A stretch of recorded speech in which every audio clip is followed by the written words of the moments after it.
Porção semanal, Pinhas. E falou o Eterno a Moshe, dizendo: Pinhas, filho de Elazar, o filho de Aharão, o sacerdote, desviou minha ira de sobre os filhos de Israel, ao levar minha vingança entre eles, e assim não consumiu os filhos de Israel com minha ira. Vamos repetir esse pedaço? E falou o Eterno a Moshe, dizendo: Pinhas, filho de Elazar, o filho de Aharão, o sacerdote, desviou minha ira de sobre os filhos de Israel, ao levar minha vingança entre eles, e assim não consumi os filhos de Israel com minha ira. Portanto, dize: eis que lhe dou a minha aliança de paz, e será para ele e para a sua descendência depois dele uma aliança de sacerdócio perpétuo, porque zelou por seu Deus e fez expiação pelos filhos de Israel.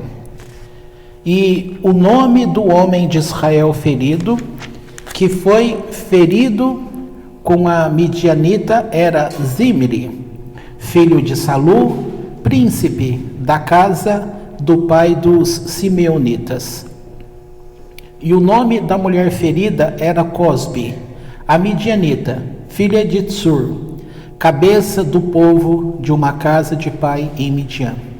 E falou o Eterno a Moshe, dizendo: afligireis aos midianitas e os ferireis, porque eles vos afligiram com seus ardis, com que vos enganaram no caso de Peor, e no caso de Cosbi, filha do príncipe dos midianitas, irmã deles, ferida no dia da mortandade, no caso de Peor. Vamos ver a nota de rodapé disso que a gente leu. É a nota do versículo 17: afligireis aos midianitas. Está na página 468 e diz assim: Deus ordena aqui a guerra contra os midianitas. O exegeta Narmânides faz esta observação: por que só contra os midianitas e não também contra os moabitas, já que Moabe havia contratado Bilam para amaldiçoar Israel? Segundo ele, essa diferença existe porque os moabitas temiam o povo de Israel, e o seu medo era um medo material diante do poder de Israel, o temor político nacional que um país pode ter contra outro. Os medianitas, ao contrário, odiavam o povo de Israel. As suas terras não estavam no caminho por onde devia passar Israel, e seu estado não estava em perigo. Apesar disso, trataram de aniquilá-lo, e, como não podiam fazê-lo, usaram a corrupção para assimilá-lo. Por isso, a ira do Eterno caiu somente sobre Midian. E vemos em Deuteronômio que Deus proibiu Israel de guerrear contra Moabe. Deuteronômio capítulo 2, versículo 9. E o Talmud Baba Kama 38 nos diz a razão, porque de Moabe tinha de nascer Ruth, de sua descendência o rei David, e finalmente desta estirpe nasceria o Mashiach. Até aqui tá bom. Hoje eu vou querer que vocês interajam aqui comigo falando de um assunto. Veja, o Eterno declara nessa situação que foi dado como uma ordem, exaltando o nome de Pinhas, que é o nome dessa paraxá, dizendo que a atitude dele, essa atitude que a gente pode chamar de heróica, tá?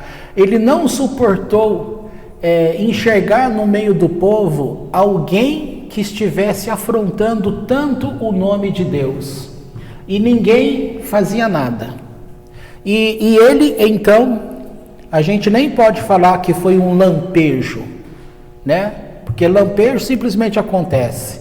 Isso aí provavelmente é algo que vem de dentro da pessoa, é um temor, é aquela paixão que tem pelo Eterno, que é como se ele se transfigurasse ali e pudesse sentir a dor com que o Eterno estivesse sentindo.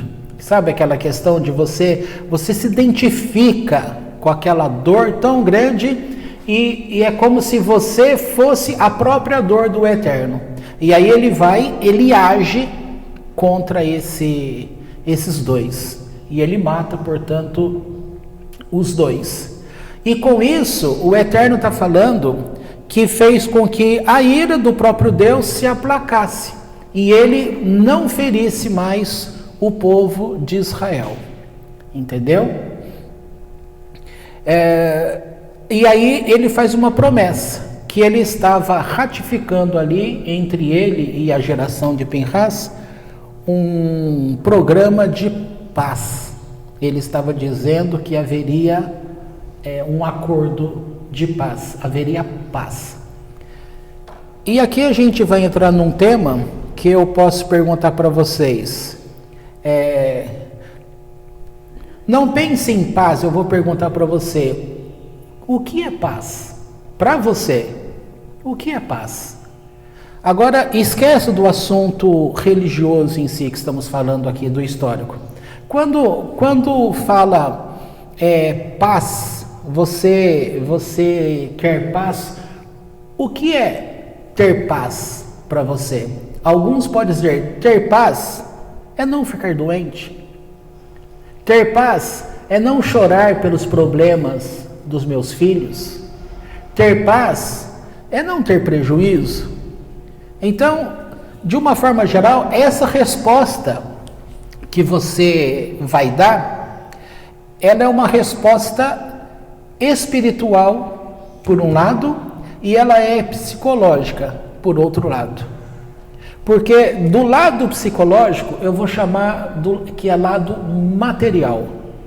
Esse lado material é aquilo que aparece, que se pode tocar, que as pessoas veem e falam, tá?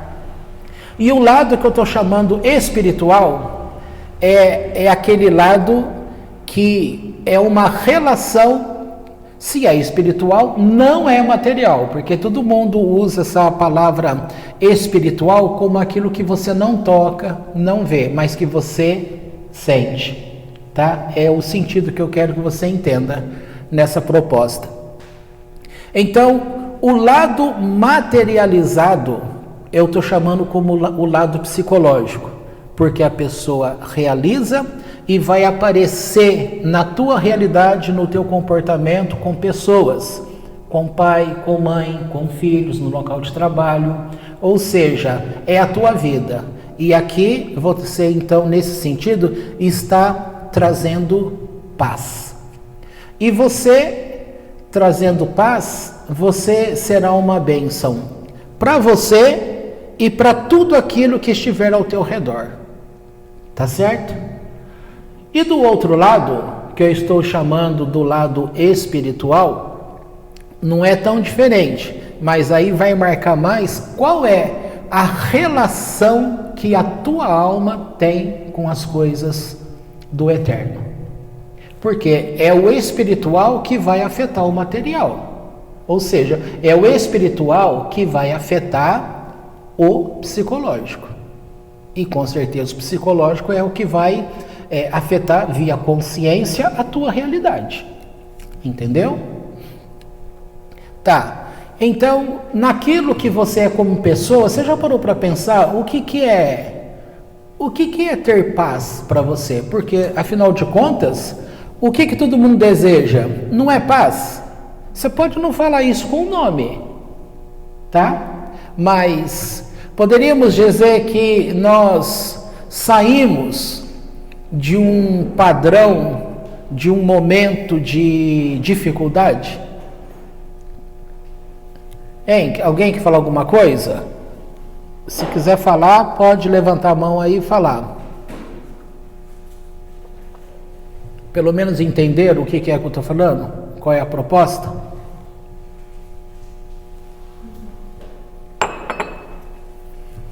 Então podemos falar que esse tipo, vou lembrar um termo que ficou muito famoso, se eu não me engano é de Isaías, novamente quando o Eterno está falando para o povo, está dizendo,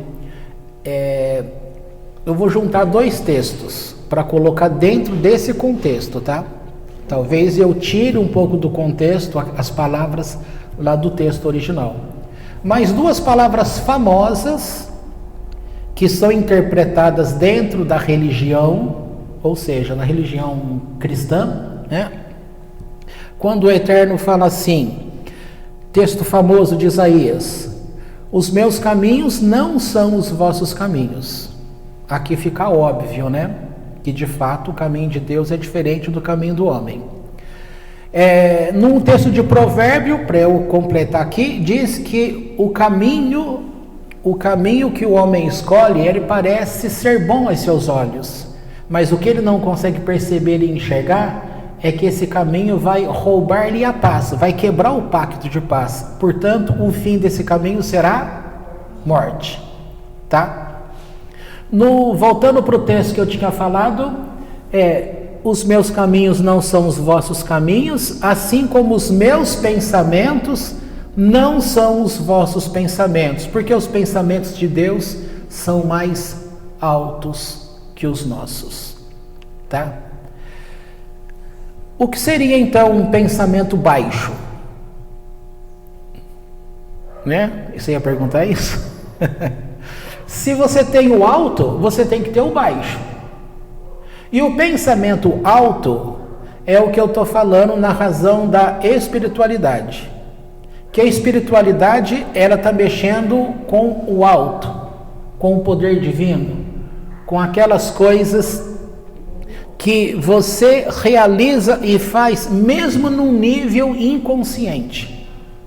Você não sabe, tá? Seria a mesma coisa de dizer que você não tem noção em que ao mesmo tempo que você está vivendo a tua vida no teu dia de trabalho, ao mesmo tempo, naquele período, você também pode estar vivendo uma vida com Deus, agora eu vou chutar o balde, tá? Entre aspas, num universo paralelo. Ou seja, você está conseguindo viver ao mesmo tempo a tua materialidade, naquilo que você tem que estar fazendo ali, conscientemente, e ao mesmo tempo em espiritualidade você esteja num nível que esteja trabalhando essa espiritualidade com Deus. É difícil compreender isso? Provavelmente deve ser difícil sim, tá? Por que isso é difícil? Porque aquilo que não se vê, a pessoa tem dificuldade.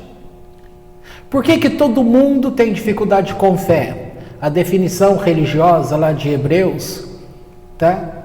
Estou falando religiosa porque nós que estamos seguindo o judaísmo, a gente não segue o Novo Testamento mais, tá? Então aquela porção que diz que a fé é a certeza que você tem das coisas que não se veem. Se você tem certeza, então você está materializando. É como se você pudesse tocar. Então, você uma coisa vai ser tão existente para você, que sabe quando uma coisa é tão existente para você? Quando o teu pensamento, ele sai do baixo e alcança os andares de cima. Quando você tem uma amplitude de consciência. Quando a tua consciência, ela se expande. Você pega um conceito, e esse conceito ele começa para você assim bem pequeno. Vou dar um exemplo aqui das duas escolas lá do passado, que é a escola de Shammai e a escola de Hillel. Tradicionalmente, a escola de Shammai, ela era uma escola mais dura, mais ao pé da letra, mais preto no branco. Vou chamar então de materializada, para você entender. Eu que estou falando isso, tá? É eu que estou falando. E a escola de Hillel, eu estou chamando, portanto, de uma escola mais espiritualizada, porque ela considera aquilo que não se vê. Tá bom? Eu estou falando assim de forma didática para você entender nesse comparativo. Aconteceu que um dia, não sei se eu vou lembrar a história direito, mas só para ter uma noção de exemplo, um homem queria aprender judaísmo. Mas ele chega lá para a escola de Shammai e fala: olha, eu quero aprender judaísmo, porque eu amo tanto que eu tenho a intenção de me tornar um líder, de ser rei, tá? E aí, Shammai já vai com os 2 pés no peito do homem, né? Da voadora, dizendo: não, você não pode, porque a lei da Torá diz que tem regras para se tornar o rei. Por exemplo, é de uma hereditariedade. Entendeu? E ele não vinha daquela linhagem, então não tinha como ser rei. Mas, então veja só, ele vem com aquela ânsia de querer estudar o judaísmo, de compreender, aprender, para ser alguma coisa, ou seja, ser rei. E aí é falado para ele: não, mas você não vai conseguir atingir esse objetivo porque você não preenche a lacuna. E aí ele fica aborrecido e desiste. Aí depois ele pensa melhor e fala: eu vou consultar o Hillel. Quando ele fala para o Hillel: olha, eu tenho vontade de estudar o judaísmo, compreender aí os estudos semanais, crescer na minha fé, porque eu amo tanto Israel que eu tenho vontade de ser rei. Tá? E aí, o que o Hillel faz? Abre as portas e fala: seja bem-vindo, vamos estudar. E aceita o homem, imagina, na sala de aula, imagina como a gente é acostumado, desde criança, você vai lá para o pré-primário, você entra, você começa a aprender as coisinhas, as letras, o porquê disso. Então imagina, esse homem começa a aprender o mistério das letras hebraicas, que é a língua sagrada, por que ela é uma língua santa, começa a aprender os mistérios que estão contidos em cada letra. E aí ele começa a aprender sobre as coisas dos tzadikim, dos justos, de como eles foram aprendendo as coisas. Então ele vai aprendendo, e o tempo foi passando. Ele foi aprendendo. Com isso, a mente dele foi abrindo, expandindo. Conceitos que ele tinha começam a ser corrigidos. E aí ele começa a aprender bastante coisa que vai alterando o caráter dele. Entendeu? Vai mudando. Aí ele começa a mudar o tipo de pensamento, ele começa a mudar padrão de sentimento, vai alterando o caráter. Tá? A Torá está fazendo isso, as aulas estão fazendo isso, até que chega num ponto da lição, depois de, 1 ano, 2 anos, 3 anos, quando chega naquela aula, é ensinado sobre a questão do rei, toda aquela regra. Quando ele aprende aquilo, aí ele levanta a mão e fala: mas então se é assim, logo eu não tenho como ser essa pessoa. Mas aí ele fala: mas não tem problema, eu amo tanto a Deus, eu já estou tão aqui inteirado. Ou seja, os pensamentos pequenos que ele tinha, baixos, começaram a subir, não subiu numa altura de Deus, mas cresceu. Ele começou a perceber coisas, enxergar coisas que jamais teria pensado pelos ensinos religiosos que possuía. Tá? Então aqui a comparação das duas escolas: o primeiro, que já falou a verdade de cara, fechou a porta, porque o pensamento dele era muito baixo. Ele falou: quer dizer que eu não vou poder ser isso que eu quero com Deus? Quantas coisas que você quer com Deus? Por isso que Deus em muitos momentos fala assim: eu não tenho como ficar falando em profecia direto com as pessoas.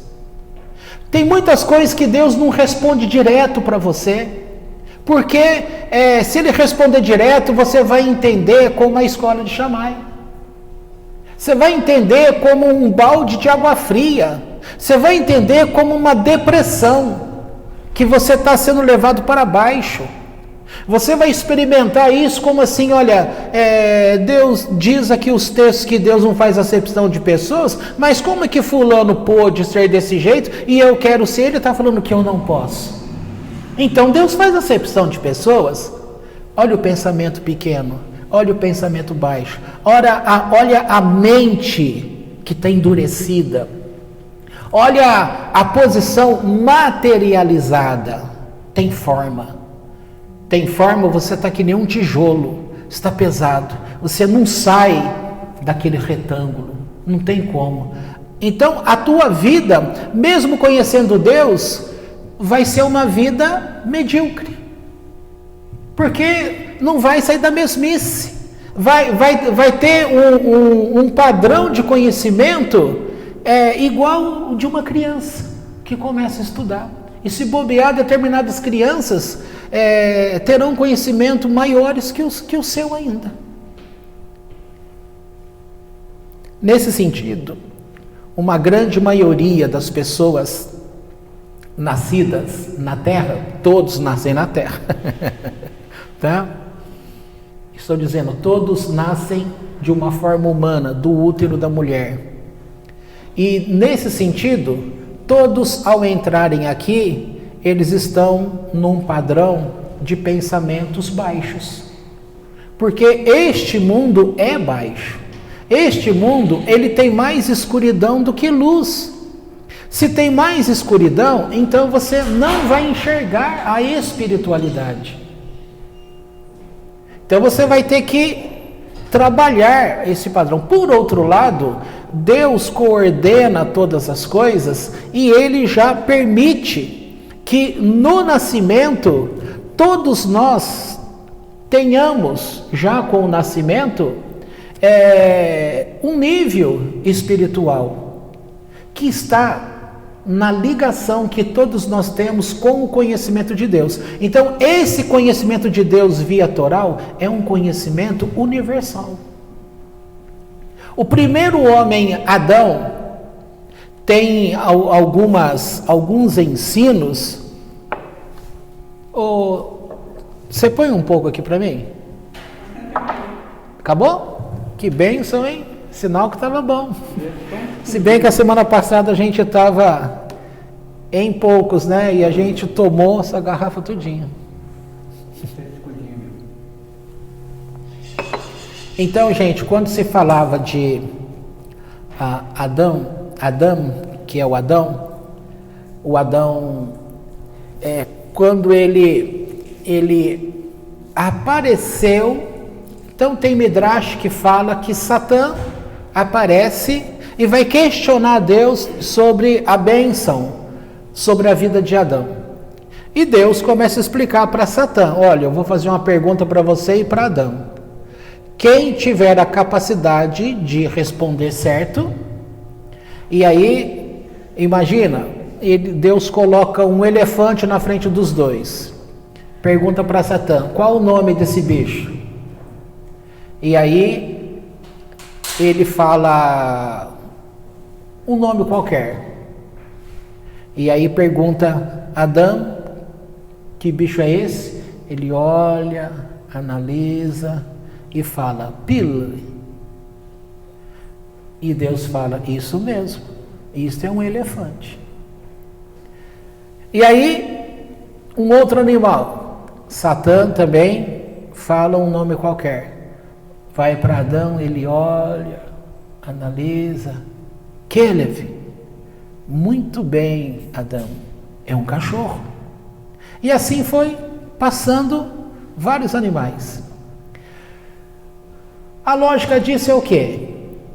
Está dizendo que como é que Adão, porque ali Gênesis fala que tudo que Adão colocou o nome, assim foi. Mas ele não colocou o nome da inteligência dele. Aí é que está. A gente aprende como ensino religioso que ele foi o engenheiro que viu a construção das coisas e foi falando: isso se chama isso aqui se chama isso aqui, pá. Como, lembrando outro caso, o homem, o rabino, né, o sábio que quis reativar o hebraico, que já estava dado como uma língua morta. Você sabe, você vai em Israel hoje, eles falam em hebraico. E não era assim, porque já tinha sido como uma língua morta. Tanto que você tem um hebraico bíblico e agora o hebraico moderno. Mas muitas palavras do hebraico, elas se perderam. Já não sabia mais como era. Então algumas coisas tiveram que colocar, criar a palavra. E aí conta lá o livro de hebraico, tá? Que esse homem, eu não lembro o nome dele, desculpem, ele estava com o filho e ele queria falar, tá, essa garrafinha aqui de água, como que eu vou chamar? Como que eu vou chamar essa garrafinha? E aí por quê? Porque ele não tinha mais o nome original, como era a garrafa. E aí ele então pergunta para o filho, meu filho, como você acha que chama isso aqui? Aí ele pega a garrafinha de água e vira. E como é que a garrafinha faz quando você vira? Bakbuk, bakbuk, bakbuk. Isso mesmo, meu filho, bakbuk. Pronto, o nome ficou esse. Por causa da experimentação. Então ele trouxe, teve que criar essa palavra que estava conectado com o próprio negócio ali, né? A racionalidade da coisa, material. É lógico, é racional. O nome que foi dado com o acontecido. Talvez ele tenha pego a mesma ideia do nome, como já foi falado aqui, o nome cachorro, que é Kelev, né? Lev é coração, então Kelev, todo coração, porque faz parte da própria característica desse animal, que ele é bondoso para com o homem, ele é amoroso para com o homem, então ele é todo coração para com você, o cachorro. Por isso que a gente adora o cachorro, porque ele não está te julgando, ele só tem carinho para te dar, ele só tem amor para te dar.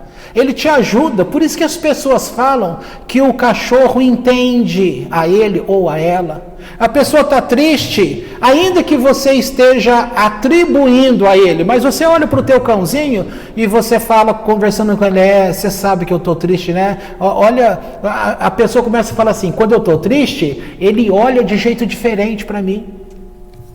Então há uma conversa entre esses dois, é todo o coração. Agora vamos voltar lá para o texto. Deus estava declarando ali que naquele episódio as pessoas iriam receber a ira de Deus sobre elas. Iria ter mortes. Por quê? Porque elas não estavam fazendo uso de expandir esse conhecimento, de expandir a consciência. Eles estavam permitindo que a olhos nus, ali com a luz do dia, a afronta fosse diretamente contra o nome de Deus. E um dos mandamentos da Torá é que você não pode ser usado como Hilul Hashem, que você não pode ser usado para envergonhar o nome de Deus. Mas ao mesmo tempo você também não pode permitir que o nome de Deus seja envergonhado. Ainda que uma atitude dessa aconteça um racha. Como aconteceu um racha aqui? Entendeu? Aquela vez que a gente teve aula aqui que rachou aquele assunto, qual foi aquele tema? Estava falando sobre uma doutrina, que eu não quero falar o nome aqui, tá? Mas todos vocês lembram. E quando eu disse que aquela doutrina era um desserviço à Torá, porque ela estava até que como inconsciente, fazendo com que as pessoas que tinham acesso direto com Deus começassem a procurar acessar coisas boas que ela acessaria por Deus, ela começa a acessar por desvio dessa doutrina. Embora aquele desvio, ele tinha como um padrão que a Torá estava reproduzindo. Mas fazendo por ela, não é Torá, não é com Deus, é via alguma coisa. E isso, você não pode igualar a Torá com nada, porque nada pode ser igual à Torá. Porque o mundo todo, todas as coisas que existem, que foram geradas e vieram à existência, ela teve como molde a Torá, porque a Torá, ela existe por Deus antes da fundação do mundo. Porque a avó te fala de 7 coisas que existiam antes da fundação do mundo. A Torá é uma delas. A boca da terra que abriu para levar todos os 250 conspiradores junto com o Coré, também essa boca Deus já tinha feito antes do mundo. É uma das 7 coisas. Nessa paraxá que estamos vendo, traz também o dizer de que os filhos de Coré, ou Corá, eles não foram mortos.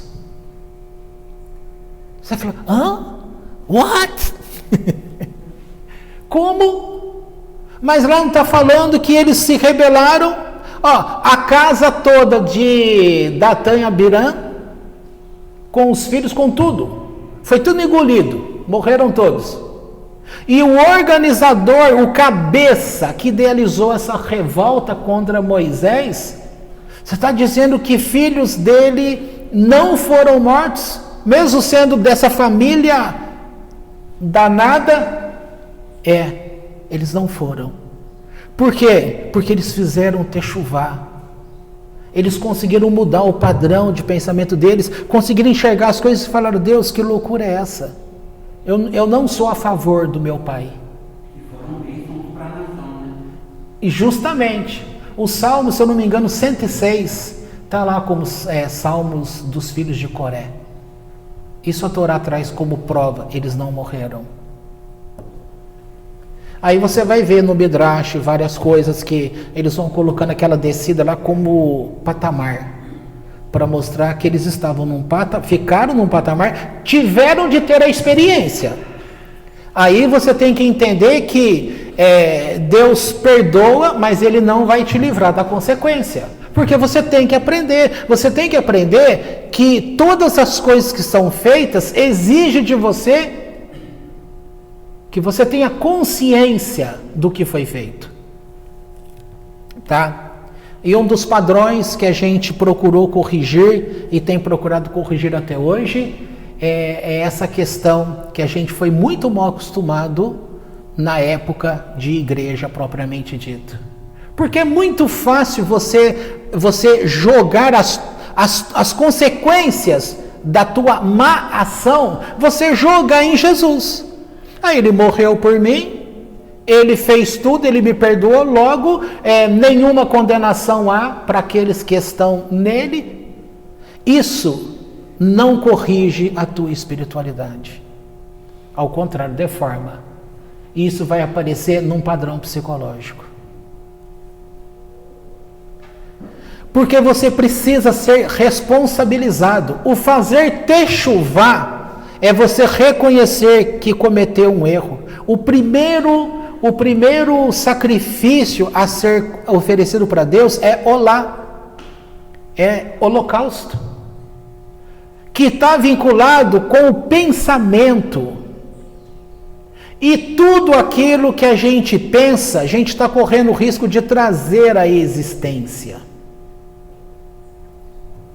Tem uma coisa muito bela da doutrina da terapia analítica de Jung, que quando, não sei se vocês vão entender isso, mas eu vou falar só para suporte aí.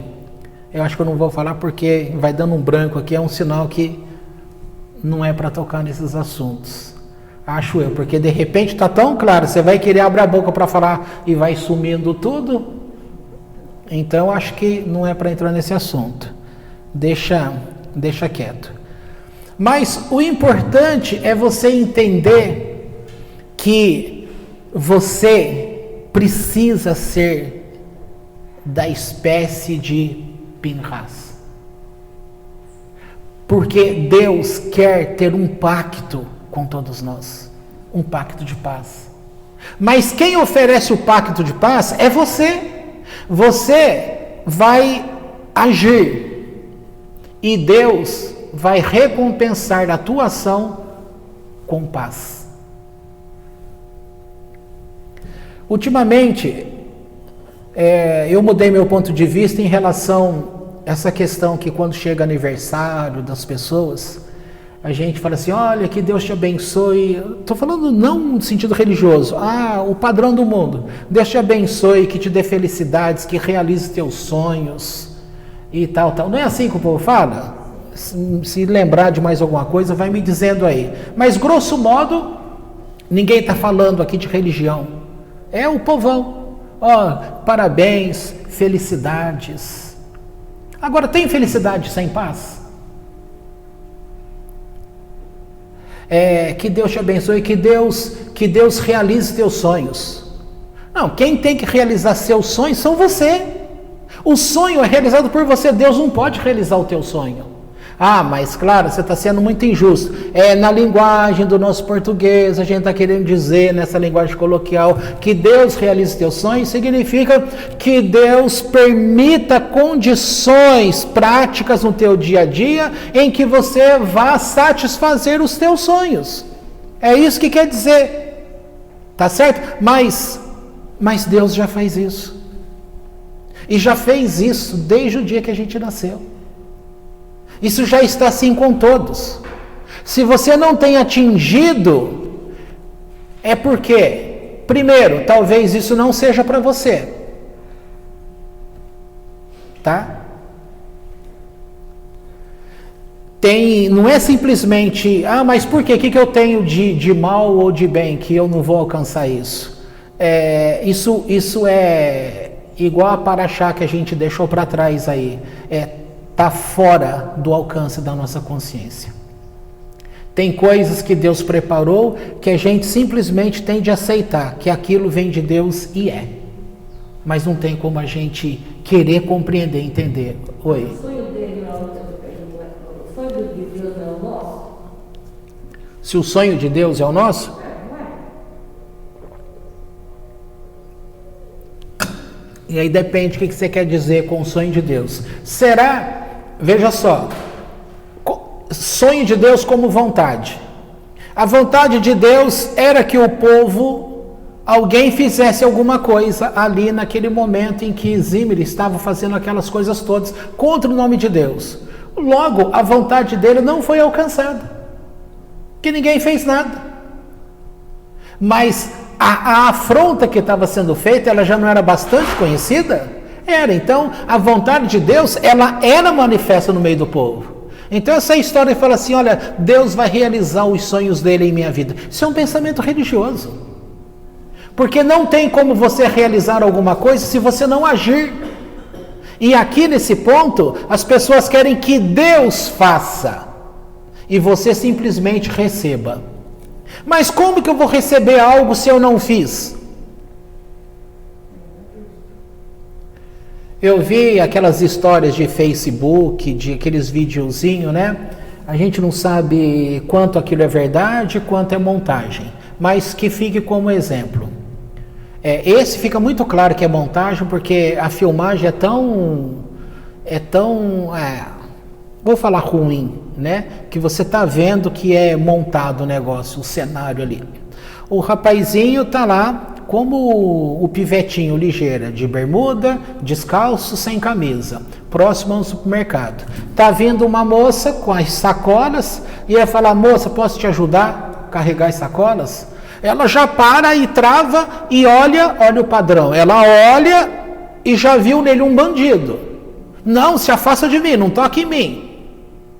Mas eu quero, não quero a tua ajuda, de jeito nenhum, deixa, eu mesmo levo. E aí, ele quer dizer que esse era o trabalho dele, que ele ficava ali no mercado para ajudar as pessoas a carregar a carga até o carro e a pessoa dava um dinheirinho. Esse era o sustento dele, tá? Mas a aparência dele o identificava com o bandidinho aí que que rouba. E ela foi nessa linha, não, você só quer me roubar. Não deu nem chance dele se explicar. E isso aqui para nós, talvez todos nós aqui numa situação dessa, nós corremos o risco de agir igualzinho essa mulher. Mas aí ele senta e fica decepcionado, né? Pegou, bateu mesmo dentro dele. Dali a pouco vem um senhor, não tão velho assim, um senhor forte ainda, né? E tá vindo lá com 4 sacolinhas, e ele fala: menino, você quer me ajudar aqui, levar essa sacola até ali o carro? Teu trabalho não é esse? Sim, senhor, mas o senhor é um homem forte, o senhor não consegue levar? Não, mas sabe o que é? Eu consigo, é que eu fiz uma cirurgia e eu não posso carregar peso nenhum, preciso me cuidar. Você me ajuda? Sim, senhor, ajudo. Pegou a sacola, levou, abriu o porta-malas do carro, colocou ali dentro, ele bateu a porta, pegou a carteira e pegou uma nota de R$100 e deu na mão do menino. O menino olhou, falou: mas você vai me dar isso? Ele falou: mas eu não fiz nada. Aqui o menino está pensando: eu não fiz nada para merecer R$100. Ele fez para merecer R$1 em moeda, 50 centavos, 30 centavos. Isso é um pensamento pequeno, baixo. O pensamento de Deus está acima. O homem olha assim para ele, disse assim: olha, eu estou incapacitado. Eu preciso aprender a valorizar o trabalho dos outros. Hoje eu não tenho como carregar essas sacolas. Por isso eu preciso entender que eu posso pagar alguém, valorizar o serviço de alguém. O teu serviço hoje não é você ajudar pessoas a carregarem. Eu sei que você é em troca de moedas, tal. Mas eu quero valorizar o teu serviço, a tua ajuda. Pronto, nessa história eu estou querendo dizer que Deus está sempre querendo ajudar você. Aí entra no teu tema, Neuza, mas Deus não quer realizar meus sonhos? Ele quer, mas Ele quer valorizar você, para que você faça o serviço. Tá? Sempre nós precisamos fazer. Essa história de receber sem ter feito nada, não dá. Então, alguém cumpriu a Torá no meu lugar. Eu vou idolatrar essa pessoa, no caso de Jesus, eu vou idolatrar porque ele fez tudo por mim. Nesse sentido, pela Torá, não tem como ele ter feito tudo, porque ele não me ajudou nesse sentido, ele não me ajuda nesse sentido. Mas aí o negócio da mesa de sonho cai na pergunta de graça. Tá, e o que é sonho para ela? É isso mesmo, por isso que eu tinha perguntado aquela hora. O que é paz para vocês? Porque eu estou falando de uma coisa só, estou colocando um monte de coisa nesse padrão paz. O que é paz para você? Voltando na pergunta que eu tinha dito lá sobre os aniversariantes, eu cheguei a uma conclusão de que o que a gente tem que desejar às pessoas é que Deus dê saúde a fulano. Daqui a pouco é meu aniversário. Vocês vão falar para mim: olha, que Deus te dê saúde, dê a shalom dele a você. Por quê? Porque você tendo saúde, você tem o teu corpo saudável para poder executar todo o lado espiritual. Sabe qual é o problema? Quantas pessoas poderiam estar aqui agora com a gente e não estão? Porque muitas pessoas estão doentes. Muitas pessoas que queriam estar aqui não podem. Sabe por quê? Porque talvez a noite de hoje elas não dormiram, não conseguiram dormir. Doeu. Aí ela acorda, ela está lá sonolenta. Não teve um sábado que você me disse: eu não fui porque eu perdi hora. Né? Entendeu? Mas quando você trabalhava, você não perdia a hora. Por que não perdia? Porque a pessoa está condicionada. A gente está acostumado, o corpo é o chamado relógio biológico. Está acostumado que você vai acordar naquele horário. Entendeu? Eu estava preocupado com a Andy hoje, para descanso. Falei, olha, deixa, fica dormindo, tá frio, descansa, está cansada. E ela saiu da cama primeiro que eu. Ela falou assim, mas eu não vou na casa do papai por causa de você. Eu vou por ele me ajudou tanto essa semana. Como que eu vou ficar aqui deitado? E tá com dor também. Veio com dor, mas tá pensando assim, me ajudou tanto essa semana. Como que eu vou ficar aqui? Lá no passado, quando eu ia numa determinada igreja, todo mundo sabe qual é o nome, eu ia na igreja, quantas vezes eu fui na igreja com febre de 39, 40 graus? Estava lá tocando no louvor da igreja, mas pergunta assim, eu estava indo mesmo com febre, doente, porque eu amava tanto Deus assim? A verdade não era essa. A verdade era obrigação. Porque se eu não fosse, ia faltar um lá para tocar. E a pressão naquela época a gente deu um pastor fixo lá. A pressão que vinha você não pode faltar. A gente tem que estar aqui todos os dias.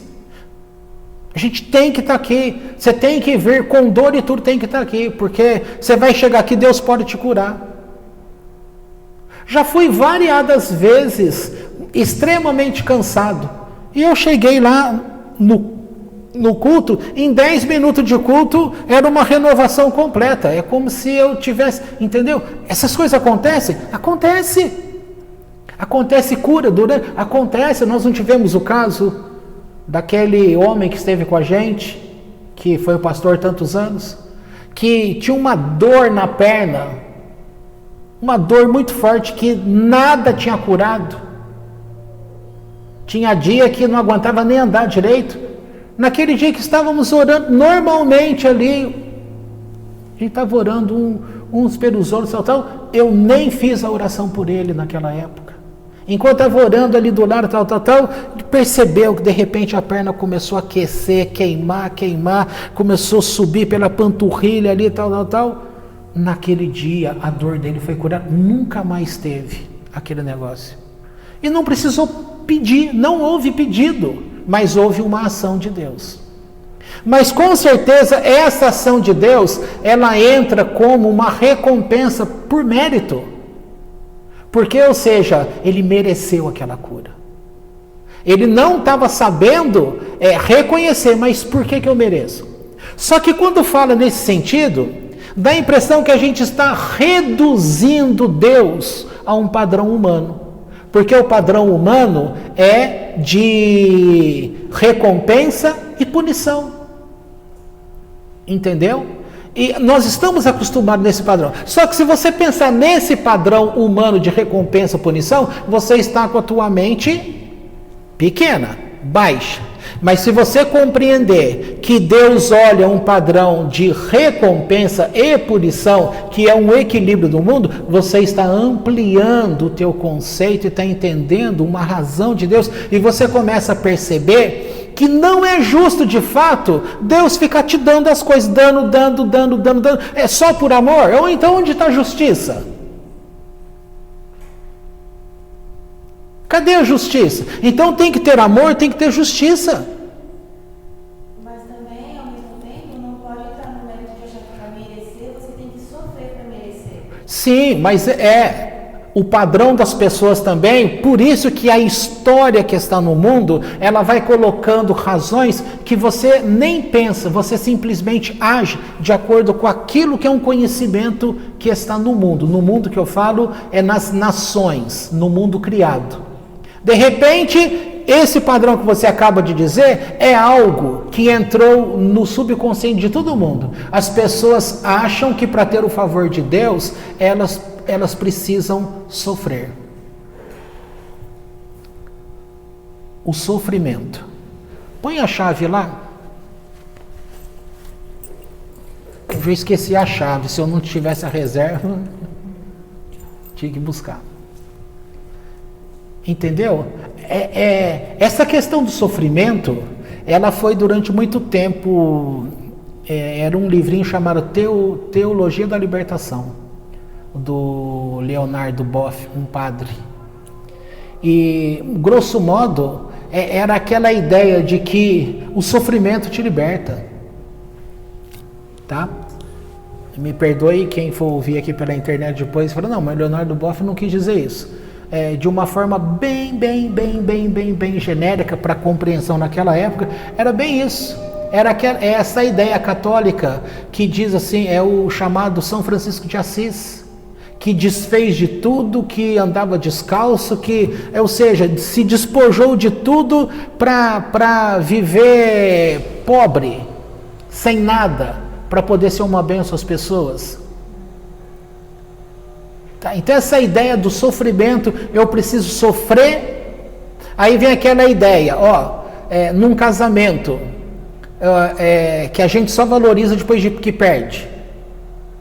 Também é uma coisa via sofrimento. Você vai sofrer e aí você vai ver que você tinha algo na mão e deixou escapar. Então esse tipo de coisa vai fazendo com que você pense que você precisa sofrer. É o que você está falando.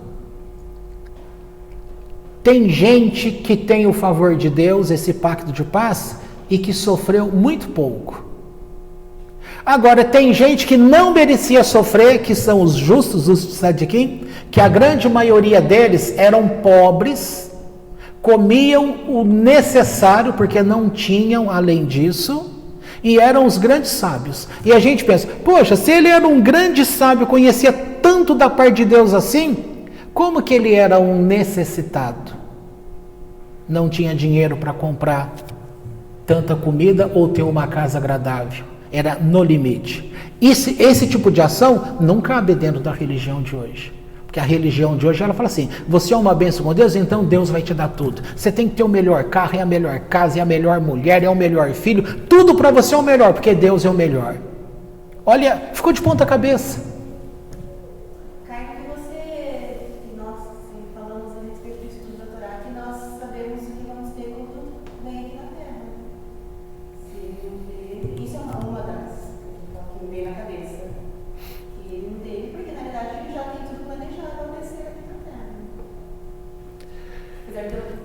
Falar sobre o sofrimento, como eu disse, não é uma coisa simples, porque tem que se levar em conta variadas coisas. Até que vai chegar num ponto que você não vai ter explicação para ele, aí você vai ter que considerar um outro plano, que é o que você fez com a tua vida para estar merecendo o que você está passando.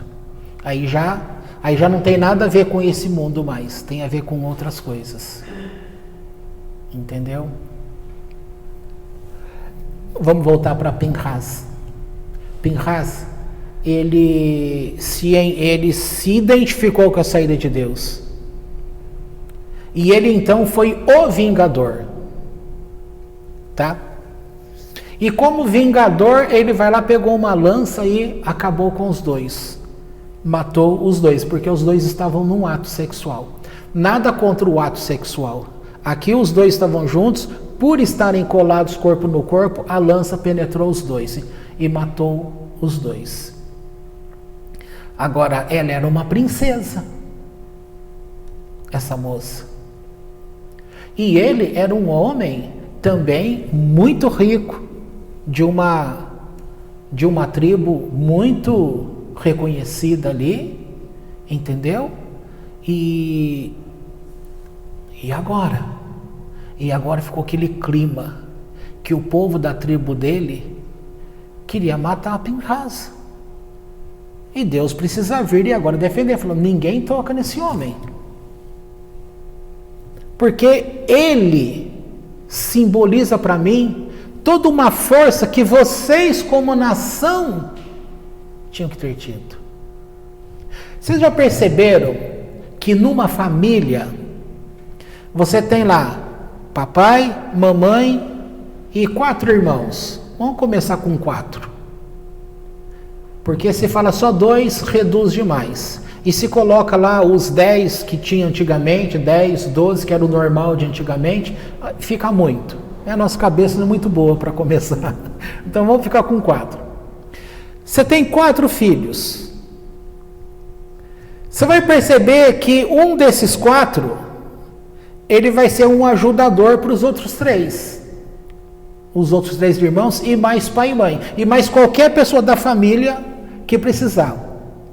É aquele que vai ser sempre procurado para dar um conselho, para ter uma palavra amiga. Vai ser o especial. E na falta dele, parece que todo mundo fica meio perdido. Se essa pessoa morre, fala, nossa, perdeu a bengala, perdeu o sustento, perdeu o apoio. Deus, quando fala para o povo judeu a respeito do Mashiach, então o que Deus fez? Em cada geração, Deus permite que haja um Messias.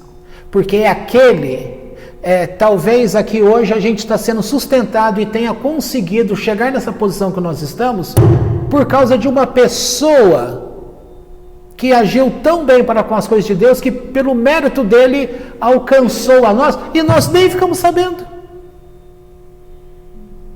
Nem estamos sabendo. Quantas palavras você deu para alguém que mudou a vida daquela pessoa e você nunca mais viu, depois passa anos, você vai descobrir, encontra com a pessoa, ela fala, olha, aquela palavra que você teve. Eu comentava as coisas de um paciente que eu tive, que me chamou a atenção, e esses dias o Gabriel falou comigo sobre esse caso desse homem, mas ele era pequeno, então como que ele lembra disso? Isso marcou a vida dele. Falou, pai, você sempre falou de uma pessoa, de um homem, que esse homem parava o carro ali na rua, e ele descia do carro, ele ia lá onde a mulher estava, ele abria a porta. Ele pegava a mulher, tinha que pegar mesmo no colo, para levar lá para dentro da salinha de atendimento. E ela chegava com aquela cara, sabe, de doente psiquiátrico. E o carinho. E nesse período ele cuidava da esposa. Ele acordava mais cedo. Ele preparava as 2 crianças que estudavam aqui no colégio da Unicamp. Ele fazia o suco de laranja que ela era acostumada a tomar. Preparava o café do menino e da menina. Trazia na escola. E depois vinha, deixava a mulher preparada, aí que ele ia trabalhar. Todo dia fazendo isso. Sem perspectiva de falar, amanhã ela vai estar boa. Não que ele não pensasse isso, que amanhã ela estivesse boa. Mas sem perspectiva, sem certeza. Então ele fazia aquilo como? É um caráter. Algo foi moldado dentro dele. Que muitos maridos poderiam falar assim, o quê? Eu não tenho mulher na cama. É isso que o homem pensa. Não tenho mulher na cama, vou procurar lá fora. Ou então vou largar esse casamento e vou arrumar um outro casamento. Ele, não, vou cuidar dela, vou cuidar dos meus filhos, vou... E foi cuidando. Eu lembro que um dia eu vim para cá, nessa época a gente era uma igreja evangélica ainda, e eu comentei com vocês aqui naquele culto, e eu disse assim que tem pessoas aqui no mundo que a gente conhece, que a gente tem orgulho de ter vivido para conhecer uma pessoa assim. Quantas pessoas não tiveram o orgulho de ter conhecido Abraão, de ter conhecido Isaac, de ter conhecido Jacó, de ter conhecido José, de ter conhecido Davi? Quantas pessoas? Essas pessoas marcaram época. E hoje muitas pessoas marcam este mundo e elas são pessoas que não são conhecidas. Ele era um homem normal. Ele não fazia aquilo para receber proveito nenhum. Ele fazia aquilo porque ele amava a Deus, ele amava a vida, ele amava a família. Então ele se doava. Era uma troca. Porque se você doa, você também recebe. E é isso que a gente vai observando. O que eu quero ser? A religião atrapalha muito. Enquanto a religião ajuda muito por um lado, Porque toda religião, ela acaba fazendo bem num plano psicológico às pessoas. Porque, pensa assim, prostituição é bom? Não é bom. Beber é bom? Não é bom. Sem julgamento de valores. A gente sabe que bebida, que fumo, que todas essas coisas, elas prejudicam o corpo. Aquilo que te prejudica o corpo, que vai te trazer enfermidades, que vai te trazer dor lá na frente, pode ser uma coisa boa? Não pode. E a religião, quando uma pessoa entra lá bêbada, a primeira coisa que a religião faz com essa pessoa é essa libertação dessa pessoa. Ela muda, ela deixa de beber, ela ganha força e deixa de beber, deixa de fumar, deixa de se drogar, deixa de roubar, deixa de contar mentira, deixa de enganar pessoas. Nós vamos falar que esse padrão de uma religião que ajuda uma pessoa a ser melhor, você vai falar que isso é ruim. Você pode não concordar com as ideias de uma linha teológica, como se apresenta a Deus, etc, etc. Você pode questionar isso tudo, mas falar que o que ela propõe e o que as pessoas recebem, adquirem, a ação da pessoa muda, você vai falar que isso é ruim? Não é ruim, é algo bom para a pessoa. Tá? Então quer dizer, o mundo, ele tem que ser melhorado. E o mundo será melhorado com as nossas ações. Agora vamos voltar lá no começo para a gente fazer o fechamento? 10:11. Aí eu já faço o fechamento. Vamos lembrar no começo que eu disse.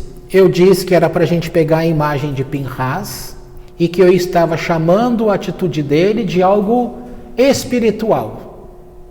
Tá? E ao mesmo tempo, o que eu estou chamando de algo espiritual? Eu estava chamando de a ação dele, ele se identificou com a ira de Deus, né? Deus não precisou descer à terra para fazer esse julgamento. Deus encontrou na terra alguém que se identificasse com ele, que compreendeu os pensamentos de Deus, mesmo estando num pensamento abaixo. Alguém que colocasse fim àquela balbúrdia, aquela vergonha para o nome de Deus. Então, ele nesse sentido, ele foi um herói. Para o povo, ele foi um herói, porque ele evitou que, sabe-se lá quantos homens iriam morrer por causa disso. Então, aquele que foi livre da morte pode falar assim, olha, Pinhas foi meu herói, ele me livrou da morte. Veja, o que Jesus é para o povo? É um herói, que ele se propôs a morrer para te dar vida. Agora, esse herói é um conteúdo psicológico que faz parte, eu preciso falar de uma forma bem didática.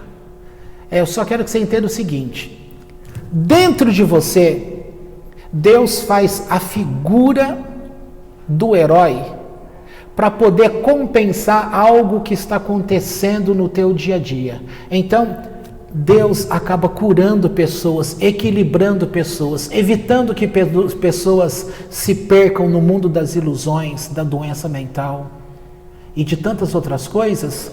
Lembra de um dia que eu falei que todo mundo tem intuição? Algo nesse sentido espiritual. Você não sabe de onde é que veio, mas é como ela, parece que eu sei que eu tenho que fazer alguma coisa, ninguém me falou nada, não sei porque sei, só sei que sei. É bem isso. Você vai falar, isso é uma intuição, não vou falar que é uma revelação, isso e aquilo. E aquilo é. Ou então aquele sentimento que você vai... O dia que eu expliquei isso aqui, uma das pessoas que estava aqui com a gente me relatou que na semana anterior estava na casa dela ali e ela queria atravessar a rua para poder ir no mercado, né? Mas naquele momento alguma coisa dentro dela dizia assim, não vai agora. Quando falou não vai agora, aí que assanhou. Aí ela falou, mas peraí, eu tenho que respeitar isso, acho que eu não vou. Aí trouxe aquela luta para a consciência, né? Mas por que eu não vou?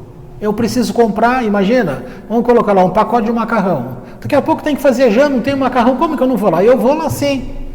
Mas aquela lá dentro falava assim, não vai agora, você pode ir daqui 10 minutos. Agora fica aí. Ela, gente, levantar-me e irei. Por que 10 minutos apenas? Levantou e foi.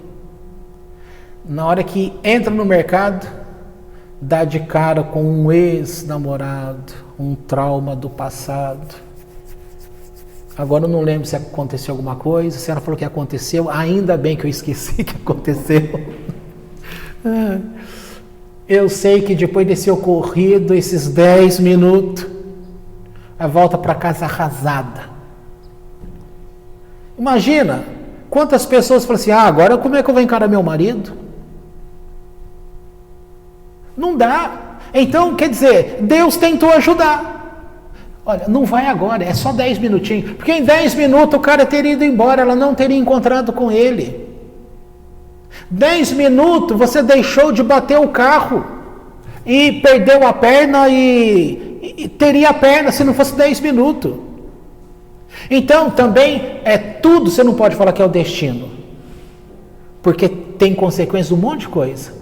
E Deus está agindo, não só para aqueles que estão dentro de igreja, que estão dentro de condições que falam, Deus vai me revelar, Deus mostrando lá. Não, se Deus trabalha lá dentro da igreja com revelação com essas pessoas, Deus trabalha com aquela pessoa que nunca foi igreja nenhuma, que nunca leu Bíblia, que nunca fez nada, através desse processo que a gente chama de intuição.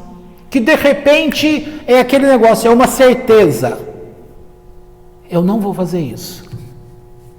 Ou você vai dar uma caixinha para alguém e ele te pede, olha, me dá, sei lá, você vai dar lá no, geralmente a gente para num lugar e a pessoa que vai pegar o famoso flanelinha, você vai lá dar R$1 para ele. Teve um dia que lá perto do Mário Gatti, a Índia saiu, quando ela voltou, pegou R$5, só R$5. Mas a gente não tem costume de dar R$5 para o flanelinha. É R$1, R$2, no máximo. E R$2 a gente acha que é muito ainda. Aí naquele dia ela pegou, ela estava dando a moeda. Ela pegou, não, peraí. Alguma coisa dizendo, dá os R$5. No que ela deu os R$5 na mão da pessoa, o olhinho daquela pessoa brilhou. Ele falou assim, puxa, obrigado, dona, eu vou comer uma marmita hoje. É o que, com esse dinheiro aqui, mais o que eu tenho aqui, eu compro a marmita. Olha que satisfação boa. E Deus não faz isso com pessoas, só porque pessoas não estão em igrejas. Gente, Deus não está rebaixado à igreja. Deus criou o mundo, Ele conversa com todas as pessoas. Quando vimos em Paraxá passado que Deus falou com Bilam, quem era Bilam? Não era um feiticeiro? E como que Deus vem e vai falar com um profeta do mal? Ele conversa, ele acha um jeito de orientar a todos.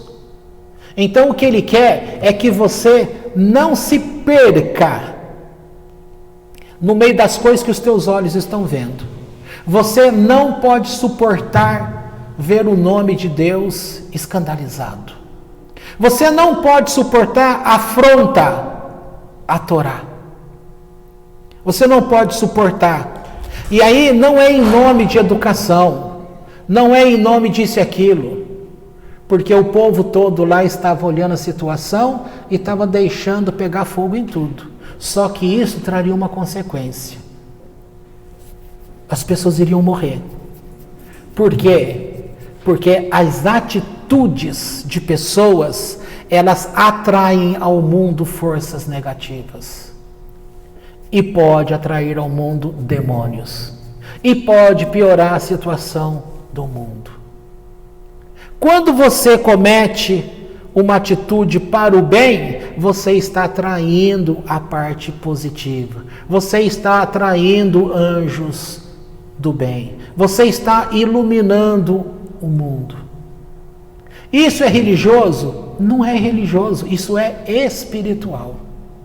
Isso é você tratar das coisas não no sentido materializado, da forma dela, mas é você exercitar uma espiritualidade.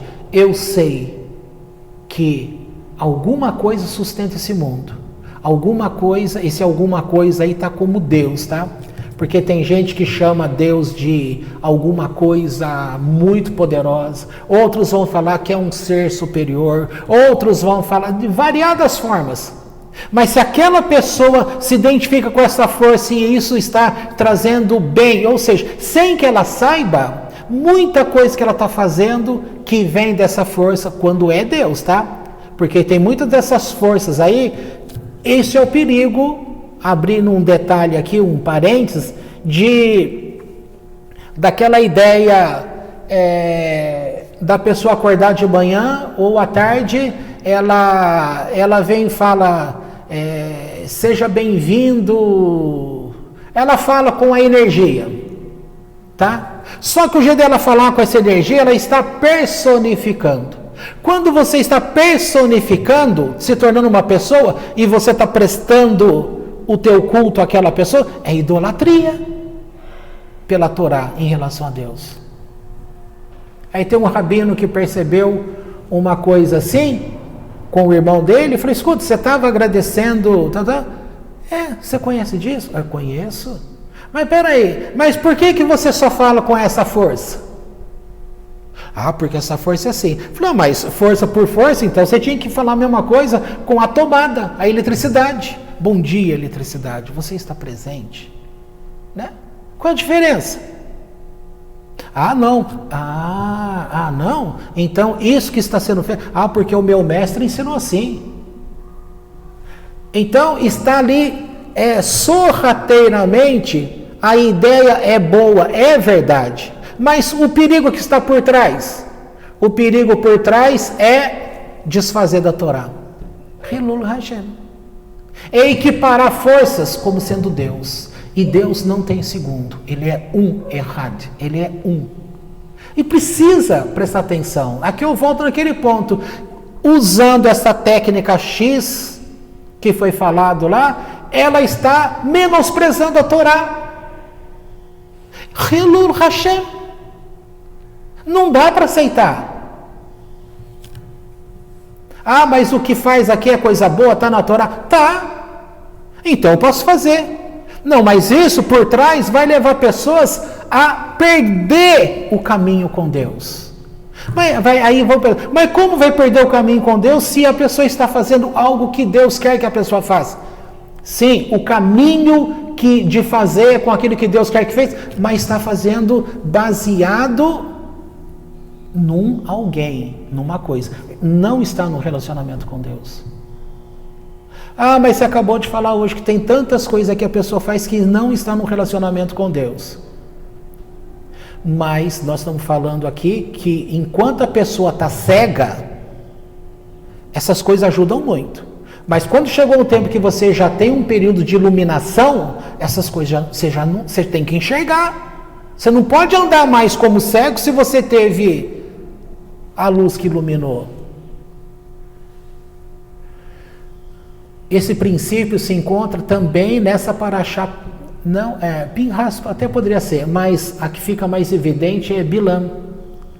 Quando ele fala o quê? Quando ele quer amaldiçoar o povo. Não é isso? Bilam está no hebraico e em português, como é que é mesmo? Balaão. Então Balaão, ele queria amaldiçoar o povo de Deus.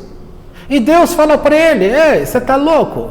Imagina, Deus como o São Paulo, lá de São Paulo. O que você está pensando, meu? Você quer amaldiçoar um povo que é abençoado? Isso aqui está mais para Maluf, né? Quem é antigo. Deus fala para ele, o Bilam, como que você vai amaldiçoar aquilo que eu abençoei? Se Deus abençoa algo, aquilo não pode.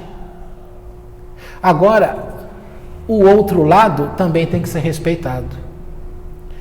Se alguém faz alguma coisa por uma força da feitiçaria, do mal lá, você não pode chegar lá e, em nome de Deus, e fazendo isso e aquilo. Por quê? Se aquilo estava amaldiçoado, como que você vai abençoar?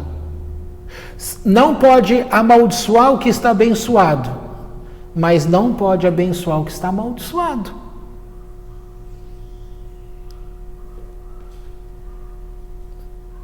Aí é que está. Então essas relações tem que compreender. Por isso que os pensamentos são baixos. Conforme vai tendo essa expansão de consciência, vai abrindo o leque de possibilidade, Deus começa a ser apresentado às pessoas. Ele mesmo começa a se apresentar. A Torá, ela tem morada dentro dos nossos corações. E assim vai mudando. Mas mesmo assim, para eu fechar aqui que eu disse, há princípios dentro do nosso ser como homem e mulher, no sentido psicológico, que a gente tem sonhos. E em sonhos nós estamos manejando forças que vai ser usado para aplacar ou para equilibrar forças que estejam atuando no nosso consciente. Essa é a linguagem do terapeuta Jung. E esse lance do herói que o Pinhas fez, ele faz parte.